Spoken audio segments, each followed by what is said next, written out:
আমার আল্লাহ কেমন দয়ার মালিক। ও বান্দা, পাহাড় সম পরিমাণও যদি গুনাহ করো, আল্লাহ রহমতের দরজা দিয়ে ডাকে, বান্দা তওবা কর, আমি জীবনের গুনাহ মাফ করার জন্য রেডি। ও বান্দা, শয়তানের ধোকায় পড়ে গুনাহ করেছো, আমি আল্লাহ কিন্তু কাউকে জাহান্নামে দিতে চাই না। আমি জাহান্নাম বানাইছি ঠিকই, কিন্তু আমি আমার কোনো আদরের বান্দারে জাহান্নামে দিতে চাই না। তো জাহান্নামটা বানাইছেন কেন? কয় কিছু গাদ্দার আছে, এরা ইচ্ছা করে জাহান্নামে যেতে চায়। কয় এত আমল লাগে না, এত সওয়াব দিয়া করব কি? সবাই যদি জান্নাতে যায়, জাহান্নামে যাবে কে? এই বেয়াদবের জন্য আল্লাহ কয় জাহান্নাম বানায় রাখছি। ও গাদ্দারও যখন যেতে চায়, একটু গিয়া মজাটা বুঝে আসুক। এরকম বেয়াদব আছে না? সব জান্নাতে গেলে জাহান্নামে যাইবে কে? আল্লাহ কয় তোর জন্যই জাহান্নাম। এরে নবীর আশিক,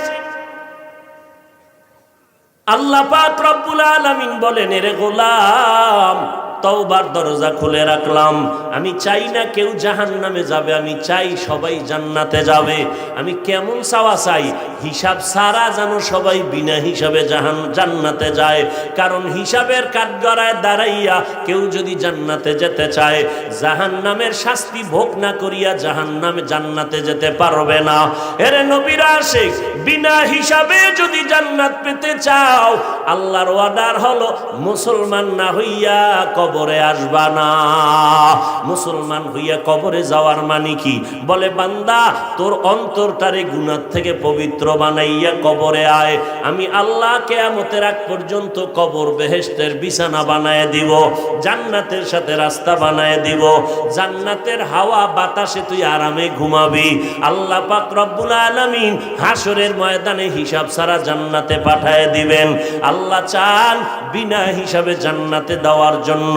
যদি বিনা হিসাবে জান্নাত পেতে চাও, তওবার মাধ্যমে বান্দা গুনাহ থেকে অন্তরকে বাঁচাও। পিছনের গুনাহ থেকে বান্দা ইস্তেগফার আর তওবা করো, আর গুনাহ করবা না। সামনের জীবনে যেন গুনাহ না হয়, তাকওয়া আল্লাহর ভয় অন্তরে জমা করো। একা একা পারবা না, কারণ শয়তান চতুর্মুখী ষড়যন্ত্র করতেছে। জিন শয়তানও চক্রান্ত করে, মানুষ শয়তানও চক্রান্ত করে, মানুষ শয়তান চক্রান্ত করে। এত তাড়াতাড়ি মসজিদে যাওয়ার দরকার নাই, এত অল্প বয়সে দাড়ি রাখার দরকার নাই। বিয়া শাদির পরে মাইয়া বলা হইলে দাড়ি রাখবি, এত তাড়াতাড়ি বুড়া কেন হবি? টুপি মাথায় দেওয়ার দরকার নাই, বলেনি? মানুষ শয়তান, ওই মানুষ শয়তানের প্ররোচনায় পড়বি না রে বাবা। তওবা কর, একজন খাঁটি আল্লাহওয়ালার সাথে সম্পর্ক রাখো। যেই আল্লাহওয়ালার কাছে গেলে নবীর সুন্নতের আমলের মোহাব্বত বাড়ে, চোখে পানি আসে, কান্না আসে, জাহান্নামের ভয় অন্তরে জমা হয়।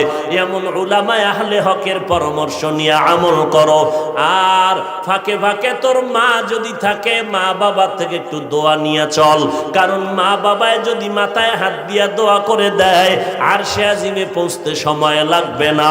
ওই মা বাবার দোয়া নিয়ে সামনে আগাইও। ও পর্দার আড়ালের আম্মা জান, আল্লাহ আপনাদের এত সম্মান দান করেছেন। আপনারা নবীদের মায়ের মতো মা, সাহাবায়ে কেরামের মায়ের মতো মা, আপনারা আয়েশা রাদিয়াল্লাহু আনহার মতো নারী, খাদিজা রাদিয়াল্লাহু আনহার মতো নারী, ফাতেমা রাদিয়াল্লাহু আনহার মতো নারী।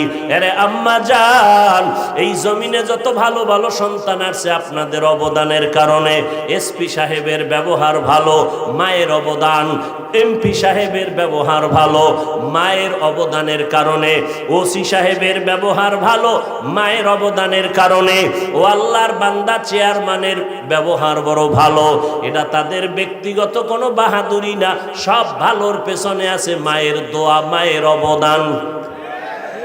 মা ভালো, মায়ের আদর্শ ভালো, নামাজ পড়ে সন্তানও আদর্শওয়ালা হয়। যেই মায়ের আদর্শ দুর্বল, ওই সন্তানগুলো আদর্শের লাইনে দুর্বল হয়। ও যুবকেরা, এতক্ষণ তোমাদের পায়ে হাত দিয়া বিনয়ের সাথে বয়ান করে একবারও বলি নাই আল্লাহরে মানতে যাইয়া চাকরি করা যাবে না, একবারও বলি নাই ব্যবসা করা যাবে না, বলি নাই স্কুল সাইরামগো মতো হুজুর হইয়া যাও, একবারও বলি নাই রে বাবা। বরং আমি সাহস দোষ দিয়া বললাম, স্কুলে যারা পড়ো সেই পড়া ছাড়বা না, কলেজে লেখাপড়া করা বন্ধ করবা না, ডাক্তারি পড়ো আলহামদুলিল্লাহ, ইঞ্জিনিয়ারিং পড়ো আলহামদুলিল্লাহ, প্রফেসর হও আলহামদুলিল্লাহ, দোয়া করে গেলাম, ওই লাইনে লেখাপড়া চালাও। তবে খবরদার তুমি ভুইলা যাইও না তুমি কিন্তু মুসলমান, তুমি মদিনাওয়ালা নবীর আশিকেই কথা ভুলে যাইবা না। ও যুবক, তোমার মতো যুবক স্কুল কলেজে পড়িয়া জীবনে মাদ্রাসায় কোনোদিন পড়ে নাই, সাক্ষী দিও সত্য কথার। তোমার মতো যুবক ছেলে মেয়েরা স্কুল কলেজে পড়ে 5 ওয়াক্ত নামাজি, মিথ্যা বলবা না, আছে না নাই? তোমার বিবেকের কাছে প্রশ্ন, আল্লাহ পশুরে আকল দেয় নাই ভালো মন্দ যাচাই করার, আশরাফুল মাখলুকতের আল্লাহ পাক বিবেক দান করেছেন, তুমি বিবেক দিয়া জবাব দাও, তুমি কেন নামাজ পড়তে পারো না? তোমার মতো যুবক র্যাব, আর্মি, পুলিশ, বিডিআরের চাকরি করে 5 বেলার নামাজ পড়ে, তুমি কেন পারো না রে বাবা? তোমার মতো যুবক সন্তান রাস্তায় গাড়ি চালায় 5 বেলার নামাজ পড়ে, তুমি কেন পারো না? তোমার মতো যুবক নদীর মধ্যে মাছ ধরে 5 ওয়াক্ত নামাজ পড়ে, কৃষি কাজ করে, নামাজ ছাড়ে না, তুমি কেন পারবা না? ও বুড়ারা, আপনাদের মতো কত বুড়া লাঠি হাতে নিয়ে কষ্ট করে মসজিদে গিয়া 5 বেলার নামাজ পড়ে, আপনি বুড়া কেন পারেন না? পর্দার আড়ালের আম্মা জান, আপনার মতো কত মা পর্দা করে, স্বামীর খেদমত করে, মাল হেফাজত করে, 5 ওয়াক্ত নামাজ পড়ে, তাহাজ্জুদও পড়ে। ও আম্মা জানেরা, আপনারা কেন পারবেন না? ওরে যুবক, এখনো তওবা করার সময় আছে, মনটারে একটু মাঝে মাঝে বুঝাইও। আমার মতো যুবক যদি স্কুলে পড়িয়া নামাজ পড়ে, আমি কেন পারি না? মনে হয় আমার আল্লাহ বুঝি গুনার কারণে বেজার, মা বাবার মনে হয় অভিশাপ তোর কপালে লাগছে রে যুবক, ওই মা বাবার কষ্ট মনে হয় তোর কপালে লাগছে, এই কারণে মোনাজাতেও তোর চোখে পানি আসে না, নামাজের জন্য দিলটা একবারও কাঁদে না। অথচ তোর পাশে কত যুবক নামাজের সময় পাগলের মতো হয়ে যায় নামাজ পড়ার জন্য, যখন মোনাজাত দেয় চোখের পানি ছেড়ে কান্না করে, আলেম ওলামা পাইলে দৌড়াইয়া গিয়া দোয়া নেয়, মা বাবার সাথে ব্যবহার ভালো করে। ও পর্দার আড়ালের আম্মা জানেরা, সন্তানটারে ডাক্তার বানাবেন বাধা নাই, তবে কোরআনওয়ালা আদর্শ ডাক্তার বানায়া যাবেন। সন্তানটাকে ইঞ্জিনিয়ার বানাবেন বাধা নাই, তবে কোরআন পড়নেওয়ালা আদর্শ ইঞ্জিনিয়ার বানায়া যাবেন। আপনার সন্তানের ব্যবহারে যেন কোনো উলামায়ে কেরাম কষ্ট না পায়, আপনার সন্তানের ব্যবহারে যেন মুরব্বীরা কষ্ট না পায়, আপনার সন্তানের আচরণে যেন মা বাবারা কষ্ট না পায়, সন্তানের আচরণে যেন বন্ধু বান্ধবেরা কষ্ট না পায়। ও যুবক, ওই মা বাবার দোয়া ছাড়া পরীক্ষায় ভালো নাম্বার পাও নাই, আল্লাহর জাতের কসম, ওই মা বাবার চোখের পানি আর দোয়ার কারণে আজকে চেয়ারে বসতে পেরেছি, ওই মা বাবার চোখের পানি আর দোয়ার কারণে তুমি টাকার মালিক, বাড়ি গাড়ির মালিক। আজকে ওই মা বাবাকে ভুলিয়া গেছো। এখনো যদি মা বাবা বেঁচে থাকে, যাও তাড়াতাড়ি মায়ের দোয়া নাও, কারণ মা যদি মাথায় হাত বুলাইয়া দেয়, দোয়া করে আর সে আজিমে চলে যাবে। ওই মা বাবারে কষ্ট দিস না রে যুবক, ওই মায়ের চোখের পানি ফালাইস না রে যুবক। আমি তো বলি বাবা, মা বাবারে যারা কষ্ট দিবি, ওস্তাদের যে ছাত্ররা কষ্ট দিবি, আল্লাহর কসম 1 বার, আল্লাহর কসম 2 বার, আল্লাহর কসম 3 বার, মরার আগে তুই পঙ্গু হইয়া বিছানায় কান্না করে কষ্ট পাইয়া মরবি, পঙ্গু না হইয়া তোর মরণ হবে না। লিখে রাখ, যারা মা বাবার সাথে বেয়াদবি করবি, মরার আগে আল্লাহ তোরে পঙ্গু বানায় দিবে। এমন অ্যাক্সিডেন্ট করবি, রাস্তায় আর হাঁটার শক্তি তোর হবে না। যদি ওস্তাদ শিক্ষকের সাথে বেয়াদবি করো, রাস্তায় হাঁটবি, পা ভেঙে যাবে, অ্যাক্সিডেন্ট হয়ে যাবে। মরার আগে যদি পঙ্গু হইয়া বিছানায় কষ্ট পাইয়া মরতে চাও, তাহলে সন্তানেরা মা বাবারে কষ্ট দাও, ও ছাত্ররা শিক্ষকের সাথে বেয়াদবি করো। ও আল্লাহর বান্দারা, আর যদি কও না আমি পঙ্গু হইয়া কষ্ট পাইয়া মরতে চাই না, বেয়াদবি যদি করিয়াও থাকো, তাড়াতাড়ি মা বাবার কাছে গিয়া ক্ষমা চাও। কোটি টাকার মালিক দেখো, অভাব হয় না দূর, গরিবে ঘুমায় আরাম করে মনটা বাহাদুর। ফেরাউনের লাশটা দেখো মিশর জাদু ঘরে, খায় না মাটি পোকা মাছি সবাই ঘৃণা করে। হৃদয়ে থাকিবে যার নম্রতা সদা, রহমত আসিবে সেথা প্রভুর ওয়াদা। বড়র বাড়াই থাকলে দিলে রহমত আসবে না, নিজেকে নিজে ছোট মনে করিও সদা। উঁচু জমিন থেকে পানি নিচু জমিনে যায়, তেমনি খোদার রহমত আসে নম্রতার হৃদয়। ভোগবিলাসের বাড়ি গাড়ি পরে রবে সব, থাকতে সময় স্মরণ করো আল্লাহ আমার রব। আমার রব কে? ওই আল্লাহর মতো আপন আসেনি কেউ। কেমন দয়াময় আমার রব, কেমন আমার আল্লাহ। আম্মা জান আমার স্বার্থের জন্য মাঝে মাঝে রাগ করেন। আমার সোনার বাংলায় তাকায় দেখলাম অনেক মা বাবা সন্তানের স্বার্থের টানে পড়ে হত্যা করেছে, আবার অনেক সন্তান স্বার্থের টানে মা বাবাকে হত্যা করেছে। একবার দুবার তিনবার অপরাধ করলে মা বাবা আর মোহাব্বতের নজরে তাকাতে চায় না। আমার আল্লাহ বলেন, আমার দেওয়া পানি, আমার দেওয়া বাতাস, আমার দেয়া সূর্যের আলো চাঁদের আলো, জমিনের ফসল গাছের ফল খাইলি, নদীর মাছ খাইলি, ওরে নিমখ হারাম, একবারও আলহামদুলিল্লাহ বললি না, আমার হুকুম মতো নামাজ পড়লি না। ওলামায়ে কেরাম পায়ে ধরে ধরে দাওয়াত দেয়, নামাজ পড়ো, পর্দা করো, হালাল খাও, নবীর আদর্শের মালা গলায় লাগাও। এরপর নামাজ নাই, রোজা নাই, নবীর সুন্নতের খবর নাই। আমি আল্লাহ এত বেজারও হইলাম না, রাগ করে পানিও বন্ধ করি নাই, বাতাস বন্ধ করি নাই। আমি আল্লাহ পাক সূর্যের আলো চাঁদের আলো বন্ধ করে দেই নাই। আমি তোমাকে সম্মানের চেয়ার থেকে আমি নামায়া দেই নাই। আমার ফল, আমার ফসল সব আমি রাস্তা খুলে দিলাম, ভোগ কর। এরপর আমি আল্লাহ তোর উপরে বেজার না। রাতের গভীর যখন হয়, প্রতিদিনের শেষ রাত, আমি আল্লাহ প্রথম আসমানে আসিয়া সমস্ত গুনাহগারদের ডাকতে থাকি, আলা আমি মুস্তাগফিরিন ফাগফির আলা। এই গুনাহগারের দল, তওবা কর, কান্না কর। এক সেকেন্ডের ভেতরে তোর 40-50 বছরের জীবনের গুনাহ আমি আল্লাহ তোরে মাফ করে তোর নামটা জান্নাতি খাতায় উঠায় দিব। আতিনা ফি দারে দুনিয়া না হাসান, আতিনা ফি দারে উকবানা হাসান, ইয়া গিয়াসাল মুস্তাগীসি নাহদিনা লফতিখারা বিল উলুমে ওয়াল গিনা। হর গরিদে নেকো তু তৈয়ার হে, जो न मांगे उससे तू बेजार है। ভাইরা আমার, আল্লাহ তাআলা বলেন, দায়িত্বশীল তোমার দায়িত্ব পালনের অবহেলা হইল কিনা সাবধান।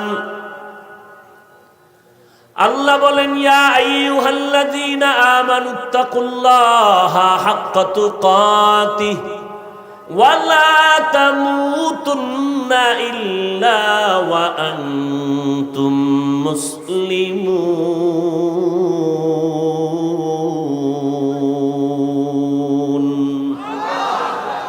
মুসলমানি বুয়াদ গর্দন নেহাদান, এনানে খুদ বদস্তে খা জাদাদান, গর্ব সুরত আদমি ইনসাবুদে, আহমদ বু জাহলো হামেক সাবুদে। আল্লাহ তাআলা মুমিনদেরকে বললেন, এই মুমিনের দল, মুসলমান হওয়ার আল্লাহকে ভয় করার মতো ভয় করো, মুসলমান না হইয়া মরবা না। এই যে আল্লাহ পাক বললেন, কাদেরকে বললেন? মুমিন যারা তাদের। এই মুমিন, আল্লাহকে ভয় করার মতো ভয় করো, মুসলমান না হইয়া মরবা না। সাহাবায়ে কেরামে আওয়াজ পেয়ে কান্না শুরু করলেন, পেরেশান হয়ে গেলেন। আল্লাহ যত বড়, ওই পরিমাণ আল্লাহকে ভয় করা কারো দ্বারা সম্ভব হবে না। নবীজির কাছে গিয়া হাজির, নবীও পেরেশান অবস্থায় আছেন। আল্লাহ জিব্রাইল আমিনকে সান্ত্বনার আয়াত নিয়ে পৌঁছে দিলেন। জিব্রাইল আমার নবীর আদালতে আসলেন, নবীর দরবারে এসে বললেন, ও নবী, সান্ত্বনার বাণী আল্লাহ দিয়েছেন, ইত্তাকিল্লাহা মাস্তাতাতুম। ওরে দুনিয়ার মুমিনেরা, আল্লাহকে ভয় করার মতো হক আদায় করে ভয় করতে হবে না, বরং তোমাদের সাধ্য মতো আল্লাহকে ভয় করো। সাহাবায়ে কেরাম আশ্বস্ত হলেন, হ্যাঁ, আমাদের সাধ্য মতো আল্লাহকে ভয় করা সম্ভব, তবে আল্লাহর হক আদায় করে ভয় করা কোনো বান্দা বান্দির দ্বারা সম্ভব হবে না। ইমামুল আউয়ালিন আল আখিরিন, বহরে সদকা রহমাতাল লিল আলামিন, সাইয়্যিদুল কাউনাইন খাতমুল মুরসালিন, আখির আমদ বুদ ফখরুল আউয়ালিন, শুদ ওয়াজুদাস রহমাতাল লিল আলামিন, মসজিদে ও শুদ হামারো জমিন। আল্লাহ তাআলা বলেন, আমাকে সাধ্যমতো তোমরা ভয় করো, ভয়ের নাম তাকওয়া।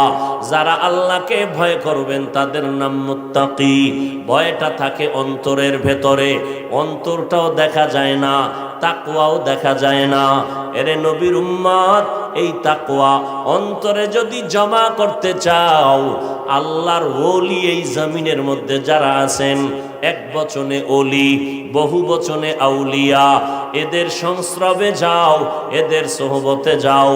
এরা নেক নজর যখন লাগাবে, আল্লাহর কুদরতে আল্লাহওয়ালাদের নেক নজরে অন্তরে তাকওয়া চলে আসবে, সুন্নতের আমল চলে আসবে। এরপরে আল্লাহ বলেন, আমার ভয় অন্তরে জমা করার পরে রেডি হ, মুসলমান না হইয়া কবরে আসবি না। সাবধান, কথাটা মুমিনদের বলেছেন, কোন বেঈমানের বলেন নাই মুসলমান না হইয়া কবরে আসবা না। আল্লাহ বলেন, এই মুমিনের দল, মুসলমান না হইয়া কবরে আসবা না। এখানে আপনারা যারা আছেন, আমরা সবাই যেমন মুমিন তেমন আমরা সবাই মুসলমান, কিন্তু আল্লাহ মুমিনদের কেন বললেন মুসলমান না হইয়া কবরে আসবা না? তাহলে কি আমরা মুমিন হয়েছি, মুসলমানের রাস্তায় বুঝি এখনো যেতে পারি নাই? আল্লাহ আর একটা আয়াতে বলেন, ইয়া আইয়ুহাল্লাযীনা আমানু দুখুলু ফিস-সিলমি কাফা, এই মুমিনেরা ইসলামের ঘরে পরিপূর্ণ প্রবেশ করো। আর এক আয়াতে আল্লাহ আবার স্পষ্ট করে বলতেছেন, ইয়া আইয়ুহাল্লাযীনা আমানু আমিনু বিল্লাহি ওয়া রাসূলি, ও মুমিনেরা আল্লাহর উপরে রসুলের উপরে ঈমান আনো। আরে আল্লাহর উপরে রসুলের উপরে ঈমান আনার কারণেই তো আমরা মুমিন হয়ে গেলাম। কিন্তু আল্লাহ আবার কেন বলেন, যারা মুমিন তোমরা আবার আল্লাহর উপরে রসুলের উপরে ঈমান আনো? মুমিনের কেন ডাবল ঈমানের দাওয়াত আল্লাহ দিলেন? আমাদের সমাজে অধিকাংশ মূর্খ, ধর্মীয় জ্ঞানের অভাব, না কোরআন পড়তে পারে, আরবি না হাদিস পড়তে পারে। এই সমস্ত কিছু মূর্খতা বশত বলে, মুসলমান হইয়া মুসলমানের কেন কালেমার দাওয়াত দাও? নবীজি দাওয়াত দেশে কাফেরেরে, তোমরা কেন মুসলমান হইয়া মুসলমানের দাওয়াত দাও? আল্লাহ যদি মুমিনেরে ডবল ঈমানের দাওয়াত দিতে পারে, মুসলমান হইয়া কেন মুসলমানের দাওয়াত দিতে পারবো না? নাম্বার 2, মুসলমানের দাওয়াত বাদ দিয়া হিন্দুদের মন্দিরে যাইয়া দাওয়াতের কাজ করব, খ্রিস্টানদের গির্জায় গিয়া কাজ করব, কিন্তু ওখানে গিয়া লাভ যাই হবে এর থেকে আমার আসল ঘরের ক্ষতি হয়ে যাইতেছে বেশি। কারণ দাবি করে মুসলমান, মদিনাওয়ালার সাথে কোনো কানেকশন নাই, নামাজের সময় আজান শুনে মসজিদে যায় না, অথচ সুদের সাথে জড়িত। যেই সুদের গুনাহ করলে 24টা ঘন্টার সেকেন্ডে সেকেন্ডে গর্ভধারিণী মায়ের সাথে জিনার গুনাহ হবে। সুদের খাতায় নাম থাকলে হজ করবে কবুল হবে না, যাকাত দিবে কবুল হবে না। সুদের খাতায় নাম লেখাইয়া মোনাজাত দিলে একটা মোনাজাতও কবুল হবে না। সুদের খাতায় যাদের নাম আছে 10 তলা মাদ্রাসা বানাইলে সওয়াব হবে না, মসজিদে দান করলে সওয়াব পাবে না। আল্লাহ কয় রেডি থাক, আমি আল্লাহ রেডি তোর সাথে আমি যুদ্ধ করার জন্য। কারণ তুই এত বড় খারাপ, আমি আল্লাহ নিজে তোর সাথে যুদ্ধ করব। কারণ তোর অল টাইম আমল নামায় কবিরা গুনাহ, মায়ের সাথে জিনা করার গুনাহ হয়। অতএব আমি আল্লাহ তোর সাথে যুদ্ধ না করে থামতে পারি না। শেষ কথাই এর ফলাফল কি? কয় তোর জন্য চিরস্থায়ী জাহান্নাম। কয়দিন? সুদের সাথে জড়িত আশেকে রসুল আসেনি। এ যদি আশেকে রসুল দাবি করে তাহলে ভণ্ডকে, আমরা ভণ্ড। কারণ আমরা টুপি পরছি, দাড়ি পরছি, নামাজরা পড়ি, পর্দা করি, হালাল খাই, জিকির করি, আমরা ভণ্ড। আর যারা সুদ খায় এরা আশেকে রসুল। দুইটার একটা লাইন করতে হবে তো, হয়তো তারা ভণ্ড আমরা আশেক, না হয় তারা আশেক আমরা ভণ্ড। কথা ক্লিয়ার? আমরা টুপি মাথায় দিয়া কত গালি শুনতেছি, দাড়ির কারণে যৌবনের ভাব চলে যাইতেছে, লম্বা জামা পড়তেছি কষ্ট লাগতেছে, কত মানুষ কত কথা বলে, মাদ্রাসায় পড়তেছি সেখানেও কত মানুষ বাজে কথা বলে, শীতের দিন ফজরের নামাজ পড়তে ঠান্ডা পানি দিয়ে উজু করে কত কষ্ট, এরপরও আমরা আশেক হইতে পারবো না। তোমরা সুদ ঘুষ খাইয়া দাড়ি কামাইয়া আশেক হবা, তাহলে একটা দলিল দাও, আমিও টুপি দাড়ি ফালাই দিই। যুবকেরা ভালো করে কথা বুঝার চেষ্টা করো, চিল্লা চিল্লি করবা না, কথা বুঝবা, ভদ্র বাবার ভদ্র সন্তানের মতো আওয়াজ দিবা, প্রয়োজন হলে স্বাভাবিক, চিৎকারের কোনো দরকার নাই। তুমি সারাদিন নামাজ পড়লা না, তুমি এখানে চিল্লাইলে কি হবে বলো? তুমি সারাদিন নামাজ পড়ো নাই, তা তোমার চিৎকারে কি হবে? ভালো করে বুঝো, ভালো করে বুঝো। মুহাম্মদ সাল্লাল্লাহু আলাইহি ওয়াসাল্লাম শেষ নবী, শ্রেষ্ঠ নবী, খাতামুন নবিয়্যিন। এর থেকে দামি কোনো পীর, কোনো বুজুর্গ, কোনো মুফতি, কোনো মুহাদ্দিস, কোনো বক্তা আছে? সবাই একমত না? এখানেও দ্বিমত। এই বেজাল কিন্তু মুহাম্মদের নিয়া, আল্লাহরে নিয়ে কিন্তু খ্রিস্টানেরাও বেজাল করে না, ওরাও আল্লাহ একজন মানে। মানে না? মানে না? হ্যাঁ, আল্লাহ একজন মানি আমরা, তবে আল্লাহর সহযোগী আরো কয়েকজন আছে। খ্রিস্টানেরাও আল্লাহ একজন, কথা কও, মানে। এহুদিরাও মানে। হিন্দুরাও জিজ্ঞাসা করবেন সৃষ্টিকর্তা আল্লাহ একজন আছে, মানুনি? হ্যাঁ মানি। বেজাল কিন্তু সব গোষ্ঠীর মুহাম্মদের নিয়ে। ইহুদি আল্লাহ মানে, মোহাম্মদ মানে না। ওরা কয় আমগো শ্রেষ্ঠ নবী, আমগো আসল ঠিকানা শান্তির দূত ঈসা নবী। ইহুদিরা কয় ওজায়ের নবী। এইরকম এক একজন এক এক লাইনে। মোহাম্মদের মানতে গেলেই বাঁকা। ইহুদিরাও কয় মোহাম্মদ মানি না, আল্লাহ মানি, ঠিক আছে। খ্রিস্টানেরা কয় মোহাম্মদ রে মানি না। আমগো হালাত কি? কি সাফার জোরে মানো? মুহাম্মদের আদর্শের মতো সুন্দর শ্রেষ্ঠ আদর্শ আর কারো আছে? থাকলে কোনো বাপের বেটা দাঁড়ায় বল, আমি মুহাম্মদের আদর্শ জবাই করে ফালাইয়া আমি তারটা গ্রহণ করব। যদি কেউ প্রমাণ করতে পারো মুহাম্মদেরটা বাদ দিয়া আরো সুন্দর আদর্শ আছে, আব্রাহাম লিঙ্কনের, লেনিনের আদর্শ, কালমার্সের আদর্শ, মাও সেতুনের আদর্শ, প্রমাণ যদি দিতে পারো, আমি মুহাম্মদেরটা বাদ দিব। পারবা? নাম্বার, এই থামেন। নাম্বার 2, মুহাম্মদের আদর্শের ভেতরে, এই যুবকের দিকে তাকা, মুহাম্মদ সাল্লাল্লাহু, দেখছেন নি নবীর নাম শুনে দরুদও পড়ে না। বাঙালি এমন বদভ্যাস, জেলাফি না পাইলে দরুদ পড়বে না।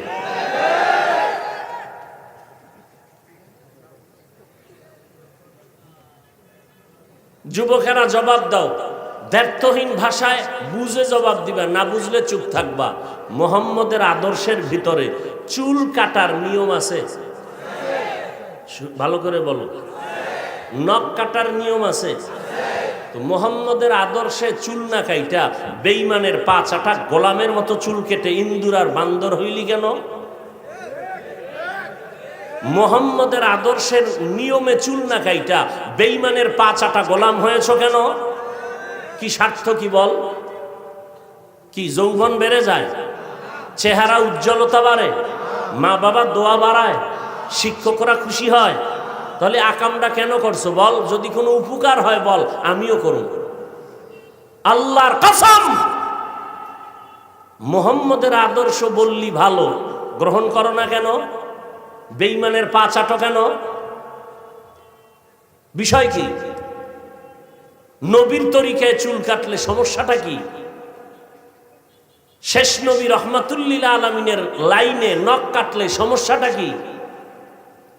কি সমস্যা? কি কারণ? কি তুমি বেঈমানের পদাঙ্ক অনুসরণ করবা? স্বার্থ কি বলো?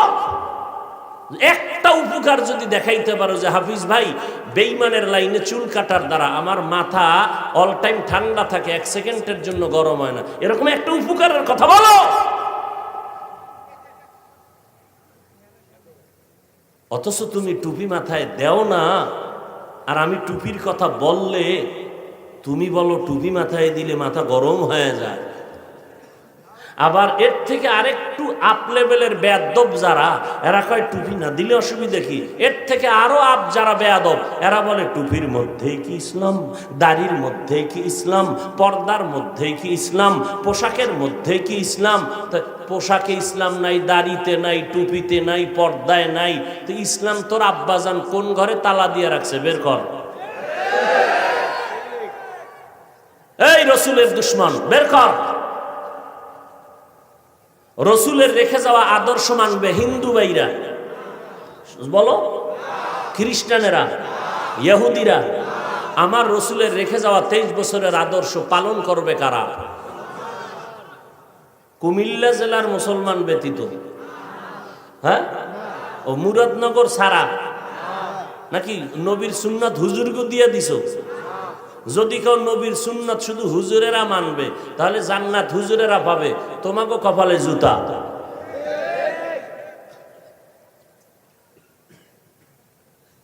কি মনে করেছো আমার রসুল, যার চেহারা মোবারকের দিকে একটা দৃষ্টি দিলে 7 দিনের ক্ষুধা নিবারণ হয়ে যায়, সেই নবী যার শরীর মোবারকে মশা মাছি পড়া হারাম, তুমি কি মনে করেছো? যেই রসুল রাস্তা দিয়ে হাঁটতেছেন, সূর্যের গরম লেগে রসুলকে কষ্ট দিবে, মেঘের একটা খণ্ড রসুলের মাথা মোবারকে, যেখানে নবী যায় সেখানে মেঘের খণ্ড ছায়া দেয়, সূর্যের গরম যেন রসুলের শরীরে কষ্ট না লাগে, সেই শরীরের মধ্যে তায়েফের ময়দানে পাথর মারলো বেঈমানের বাচ্চারা, ওহুদের ময়দানে দান শহীদ করলো তোমার দ্বীন ইসলামের জন্য। সেই রসুলের উম্মত দাবি করে তুমি দাড়ি কাটবা আর শাফাত করবে রসুল, আর দাবি করবা আশেকে রসুল। তোমার মতো ভণ্ড জমিনে কেউ হতে পারে না।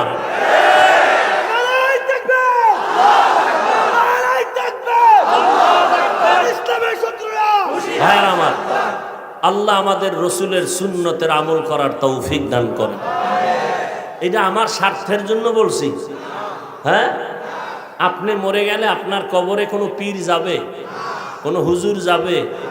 আপনার জবাব কিন্তু আপনাকেই দিতে হবে। আল্লাহ আমাদের হেদায়াত দান করুন।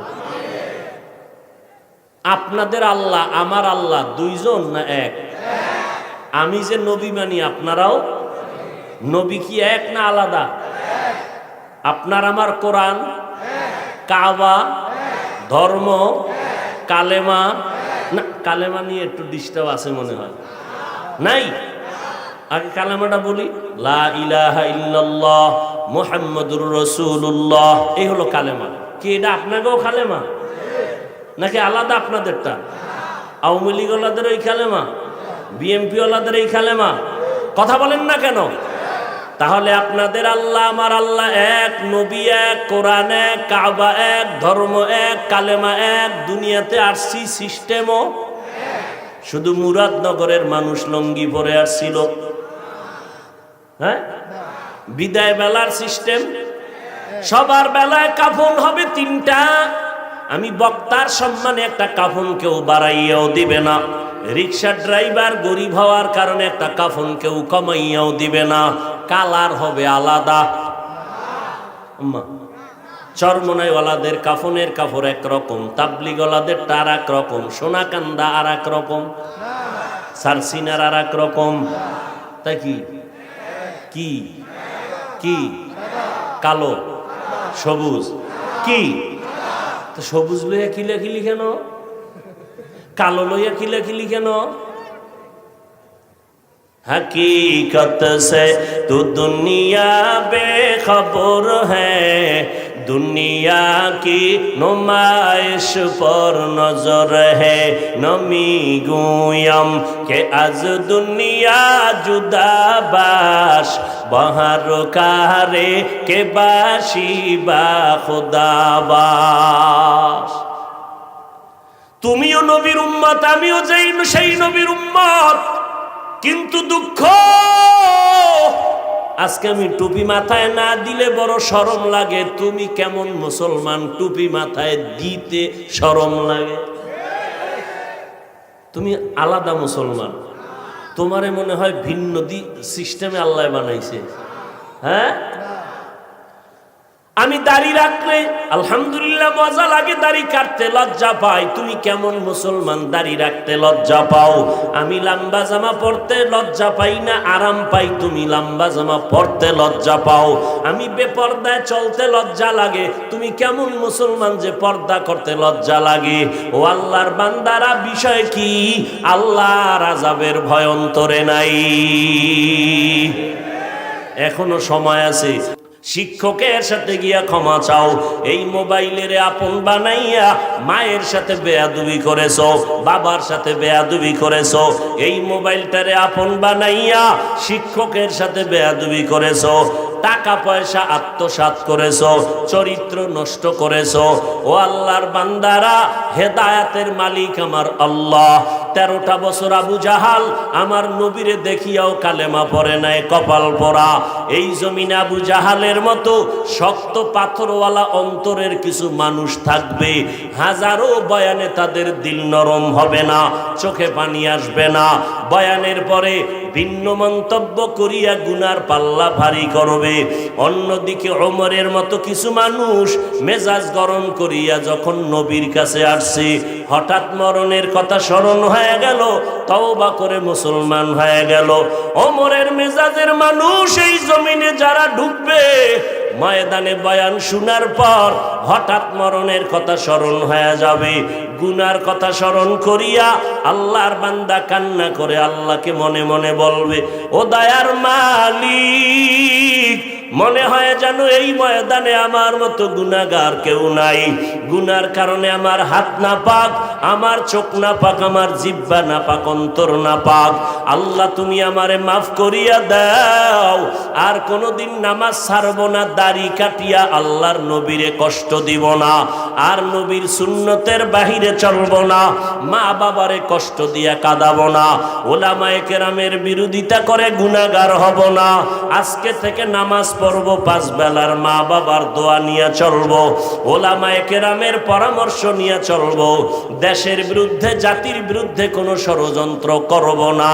এই রকম মনের যারা থাকবে, আল্লাহ তাদের হেদায়েতের দরজা খুলে দিল নরম করে দিবেন। যখন দিলটা নরম হবে, চোখের থেকে পানি আসা শুরু হয়ে যাবে। মদিনার নবী বলেন, গাভীর ওলান থেকে দুধ বের করে ভেতরে যেমন ঢুকানো সম্ভব না, জাহান্নামের আযাবের ভয়ে যারা চোখের পানি ছেড়ে কান্না করবে, এদেরকে জাহান্নামে দেওয়াও সম্ভব হবে না। তওবা করার মতো যদি কারো অন্তর তৈরি হয়, মরিয়ে গেলে যাব, হায়াতের মালিক আমার আল্লাহ, ইজ্জতের মালিক আমার আল্লাহ। জীবনে তো অন্যায় কম করো না রে যুবক, আজকে তওবা করে নাও। আর কোনোদিন গুনাহ করবা না, মা বাবারে কষ্ট দিবা না, ওলামায়ে কেরামের বিরোধিতা করবা